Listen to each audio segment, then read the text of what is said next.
Good afternoon. It's a very good afternoon because at long last I can announce a ceasefire and a hostage deal has been reached between Israel and Hamas. For more than 15 months of conflict that began with Hezbollah's brutal massacre on October the 7th, more than 15 months of terror for the hostages, their families, the Israeli people, more than 15 months of suffering by the innocent people of Gaza. Fighting in Gaza will stop, and soon the hostages will return home to their families. The elements of this deal were what I laid out in detail this past May, which was embraced by countries around the world and endorsed overwhelmingly by the UN Security Council. The deal is structured in 3 phases. Phase 1 will last 6 weeks. It includes a full and complete ceasefire, a withdrawal of Israeli forces from all the populated areas of Gaza, and the release of a number of hostages held by Hamas, including women and elderly and the wounded. And I'm proud to say Americans will be part of that hostage release in Phase 1 as well. And the Vice President and I cannot wait to welcome them home. In exchange, Israel released hundreds of Palestinian prisoners. And during Phase 1, the Palestinians can also return to their neighborhoods in all the areas of Gaza. And the surge of humanitarian assistance into Gaza will begin. And the innocent people can have a greater access to these vital supplies. You know, during the next 6 weeks, Israel will negotiate the necessary arrangements to get Phase 2, which is a permanent end of the war. Let me say it again, a permanent end of the war. There are a number of details to negotiate to move from Phase 1 to Phase 2, but the plan says if negotiations take longer than 6 weeks, the ceasefire will continue as long as the negotiations continue. I've spoken to the Emir of Kuwait and the President of Egypt, and we have pledged to make sure the negotiations will keep moving forward for as long as it takes. Then, when Phase 2 begins, there will be an exchange for release of the remaining living hostages, including male soldiers, and all remaining Israeli forces will be withdrawn from Gaza, and the temporary ceasefire will become permanent. And finally, Phase 3, any final remains of hostages who have been killed will be returned to their families, and a major reconstruction plan for Gaza will begin. This is the ceasefire agreement I introduced last spring. Today, Hamas and Israel have agreed to that ceasefire agreement and the whole ending the war. You know, those of you who have followed the negotiations can attest, the road to this deal has not been easy. I've worked in foreign policy for decades.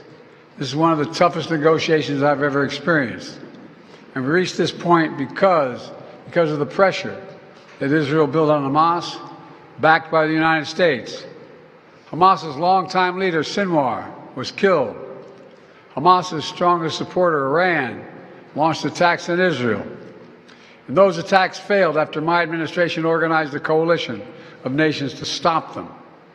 And after I ordered the U.S. ships and planes to come to Israel's defense, we also shaped Israel's strong and calibrated response, destroying Iran's air defenses, but avoiding an escalatory cycle of an all-out war.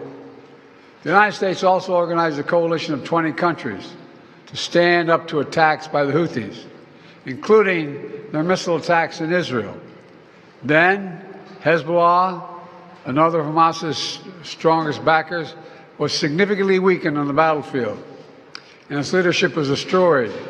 With our support, Israel negotiated a ceasefire with them, and after that, Lebanon finally elected a new president who's not beholden to Hezbollah, and he can begin a new chapter for the Lebanese people.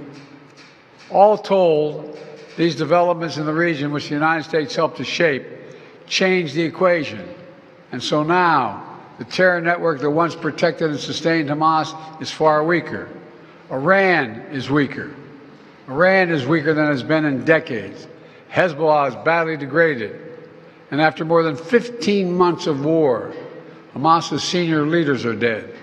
Thousands of Hamas fighters are dead, and the military formations have been destroyed.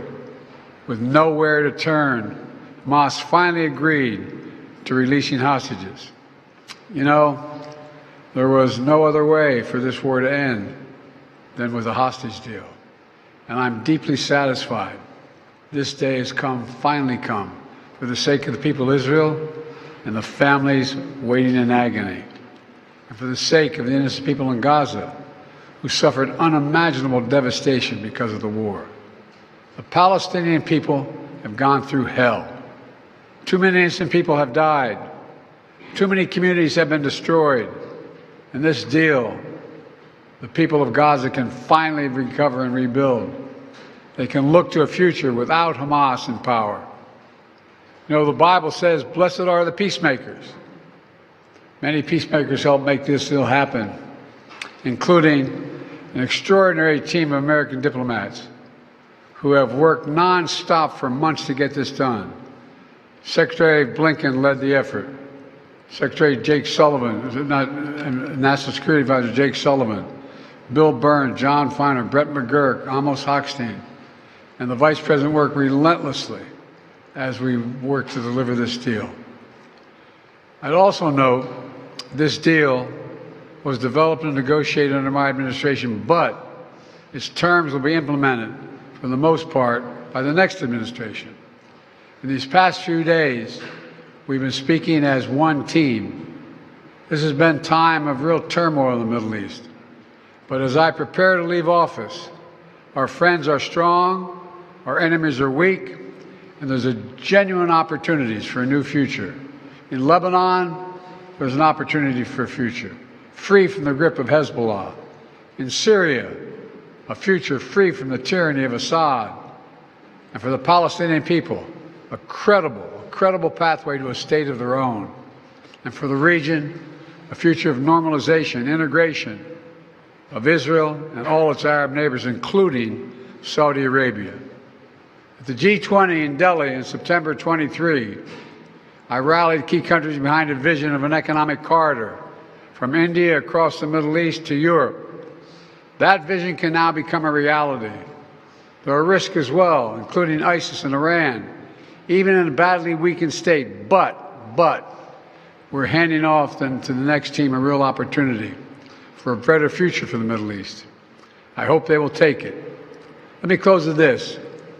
My friend for years in the United States Senate, former Senator George Mitchell, who did so much to forge peace in Northern Ireland, once said about diplomacy, he said, "It is a 700 days of failure and 1 day success." 700 days of failure and 1 day of success. Well, we've had many difficult days since Hamas began its terrible war. We've encountered roadblocks and setbacks. We've not given up. And now, after more than 400 days of struggle, a day of success has arrived. God bless all the hostages and their families. May God protect the troops of all those who work for peace.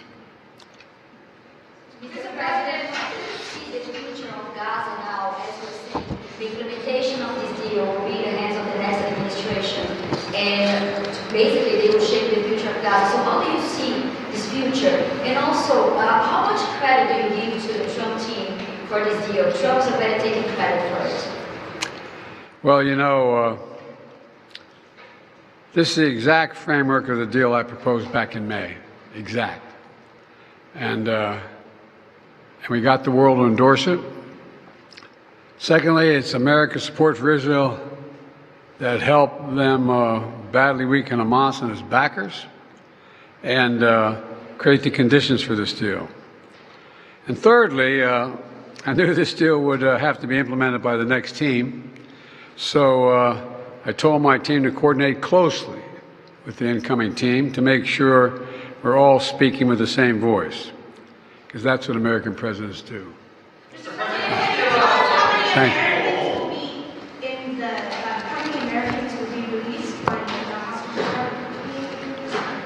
All the exact detail of how many people are being held, how many bodies will be returned and less will all be forthcoming. All of it, all of it. Thank you. Mr. President, what's your level of confidence that this deal will hold? I'm confident.